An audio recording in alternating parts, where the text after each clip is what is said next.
Hello, John Talley here with Partzilla.com. Today we're going to be looking at the air filter on our 2008 Kawasaki KLR 650. Not really that tough of a procedure, just need to get off this cover, this inner cover, then we can pull it out and evaluate it and determine whether or not we're just going to clean it up, re-oil it, or if we need to replace it. So if you're ready, we'll get started.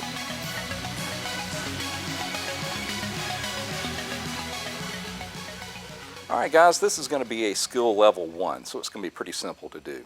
Only tools you're going to need is just an 8mm socket and then a number 2 Phillips. As far as the parts go, I'm not sure whether we're going to use the air filter or not, if we're going to clean it or replace it, but if you would reference our parts diagrams, that'll show you the part number as well as where it's located on the machine.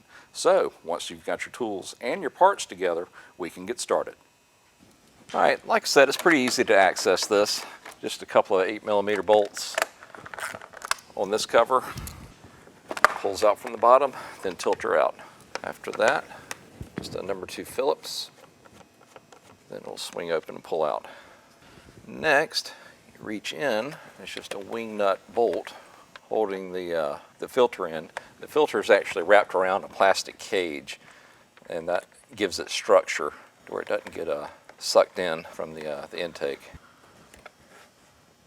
Alright, what we're looking for are any tears. If it was really dirty, which this one is not, but what will determine if we can reuse it is if it's still solid all the way around, doesn't have any tears in it. And this one looks to be in really good shape. Only thing I am noticing is this would actually have a layer of grease around the bottom right here, and then it should be coated with oil. Well, evidently when this one was replaced, somebody just took a brand new one and crammed it in there. Well, that's not actually the way you're supposed to do it. Like I said, you're supposed to have a layer of grease on this side, and the outer surfaces as well as the inner surface should have a foam filter oil on them. And that's what we're going to do after we get this original one cleaned up. What I'm going to use is a cleaner made by PJ1. Works really well.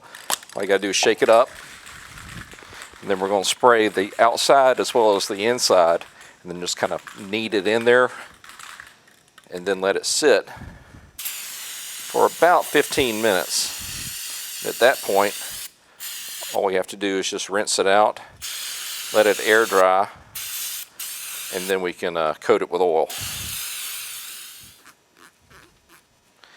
And now really, we just let it sit for 15 minutes. We'll come back, put it in the water, get it just kind of squeezed out, and then let it dry. So we'll see you in about 15 minutes. Alright guys, we're back. It's soaked in well enough. Let's go ahead and rinse it out. This was actually a pretty clean filter to begin with, so it was a great candidate to get reused. When you're doing this, don't get too carried away with trying to wring it out, because if you do that, you will end up tearing it, and then it will be unusable. So what you want to do is just squeeze. Get just as much out as we can. What you need to do is actually let this air dry, and that can take as much as a day, all the moisture out of it. So, I'm going to put this to the side, and well, guess what? I'll see y'all tomorrow, and we'll get it completed. Alright, she is all cleaned out and dry. So now we just need to coat it with some foam filter oil. Just want to make sure you use the type 4, the foam type filter, and not the fabric type filter, because PJ1 actually makes a different type oil for each type filter. Make sure it's good and shooken up. Just want to put a light coat all the way on the outside, and then I do the inside as well. After that, you can put your framework back in. Then, they don't require this, but I like doing it anyway. Just do just a thin layer of grease around the side of the filter that goes on the housing. The main reason is just to help seal it up. This more or less makes a seal that keeps the dirt from getting pulled in. Alright, with that prepped, all we need to do now is just get it bolted back in the machine. Alright guys, I'm getting ready to put the air filter back in, and I notice there's a fair amount of dirt down at the bottom of the air box. I'd like to get that out of there, but I don't want to blow it into the engine. So what we're going to do is take a rag, cram it in there.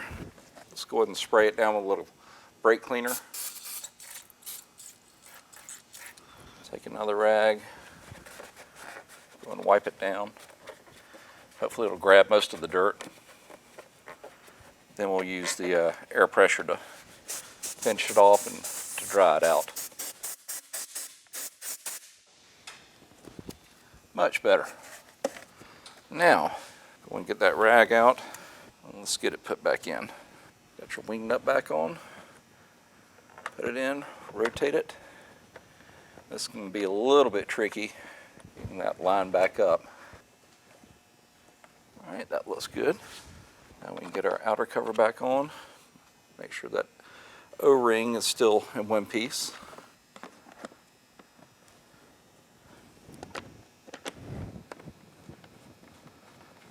Get our side panel back on.